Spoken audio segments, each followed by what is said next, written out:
Ukraine को मिग-29 मिलने से ज़ेलेंस्की बेहद खुश हैं। दूसरे देशों से फाइटर जेट मिलने की उनकी अब ये उम्मीद बढ़ गई है। दरअसल पहले कई नाटो देश फाइटर जेट देने से मना कर चुके हैं, लेकिन अब जब यह खबर आई कि पोलैंड मिग-29 यूक्रेन को देगा तो इससे ज़ेलेंस्की बहुत खुश है। अब उनको लग रहा है कि अब पोलैंड के साथ साथ बाकी देश भी उन्हें फाइटर जेट दे सकते हैं, क्योंकि जब प्रेसिडेंट बाइडेन से उनकी मुलाकात हुई थी तो उन्होंने यही डिमांड रखा था कि हमें फाइटर जेट की जरूरत है इस युद्ध में लड़ने के लिए। यहां तक कि उन्होंने F-16 की भी डिमांड की थी, जो अमेरिका की तरफ से कहा गया कि अभी फिलहाल इस पर विचार नहीं किया गया। लेकिन पोलैंड का जो फैसला है इससे यूक्रेन को कितना फायदा होगा इसे भी समझना चाहिए। पोलैंड के फैसले से बाकी नाटो देशों पर इससे दबाव बढ़ेगा, जो बात ज़ेलेंस्की कह रहे हैं, जो डिमांड कर रहे हैं। दूसरे नाटो देश जल्द यूक्रेन को फाइटर जेट दे सकते हैं।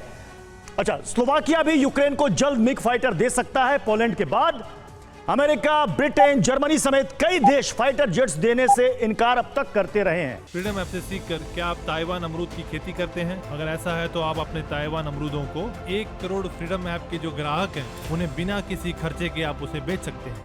लेकिन पोलैंड के इस फैसले के बाद हो सकता है कि वो भी अपना फैसला बदले। पोलैंड को फाइटर जेट मिलते ही युद्ध का रंग बदल जाएगा। यूक्रेन में कई जगहों पर जहां रूस की बढ़त है वहां ज़ेलेंस्की को फायदा हो सकता है, क्योंकि ज़ेलेंस्की कह रहे हैं कि यही एक मोर्चा है जहां पर यूक्रेन पिछड़ रहा है फाइटर जेट ना होने की वजह से। अब सवाल यह है कि इससे कितना फायदा होगा। संदीप थापर सर, मिग-29 मिल गया अगर यूक्रेन को, कितना फायदा होगा इससे? कितना रंग बदल जाएगा युद्ध का? यूक्रेन उम्मीद कर रहा था कि उसको F-16 मिले, वो तो उसको मिले नहीं।